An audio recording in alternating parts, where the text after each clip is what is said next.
ভারতীয় জেলেরা অবাধে বাংলাদেশ সমুদ্রসীমায় আধুনিক পদ্ধতিতে মাছ শিকার করার ফলে বাংলাদেশের জেলেরা চরমভাবে ক্ষতিগ্রস্ত হচ্ছে বলে দাবি করেন আর্টিসানাল ট্রলার মালিক সমিতি। এছাড়া গভীর সমুদ্রে আধুনিক পদ্ধতিতে বাংলাদেশি জেলেদের মাছ ধরার সক্ষমতা থাকা সত্ত্বেও তাদের দেওয়া হয় না অনুমতি, আর এই সুযোগ কাজে লাগাচ্ছে ভারতীয় জেলেরা। বিস্তারিত রকিব মানিকের রিপোর্টে। সকালে সেগুনবাগিচায় বাংলাদেশ ক্রাইম রিপোর্টার্স অ্যাসোসিয়েশনে সংবাদ সম্মেলন করেন আর্টিসানাল ট্রলার মালিক সমিতি। তারা দাবি করেন, গভীর সমুদ্রে মাছ ধরা নিয়ে মৎস্য অধিদপ্তরের সনাতনী নিয়মের কারণে ক্ষতিগ্রস্ত হচ্ছে দেশীয় জেলেরা।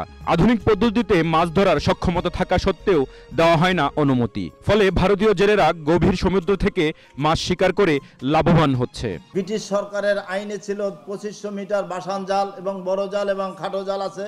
সেই ইলিশ শিকারকরণে আমরা 2011 সাল থেকে 2021 সাল পর্যন্ত আমরা তাদের কাছে জিম্মি হয়ে গেছিলাম ভারতের ট্রলারের কাছে। কারণ ভারতের ট্রলার বাংলাদেশের আমাদের যে পশ্চিমের বয়া থেকে ওদের থেকে চিটাগাংয়ের আপনার যে খাড়ি আছে, চিটাগাংয়ের খাড়ি পর্যন্ত কোনো জায়গায় ভাগ ছিল না যে ভারতের বোট না আছে।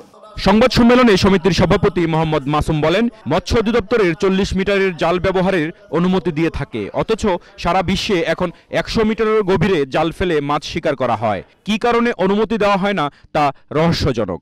আমি মাননীয় প্রধান উপদেষ্টাকে বিনীতভাবে অনুরোধ করব, আমরা যে মাননীয় প্রধান উপদেষ্টা আমাদেরকে বলছে সাগর থেকে ভালো মাছ ধরার জন্য আধুনিক পদ্ধতি করার জন্য, আমরা একটা সুবিধা চাচ্ছি। বঙ্গোপসাগরে 1,18,000 প্রজাতির মাছ রয়েছে।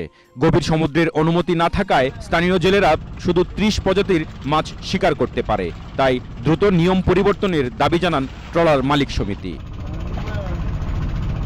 রকিব মানিক, এশিয়ান টেলিভিশন, ঢাকা।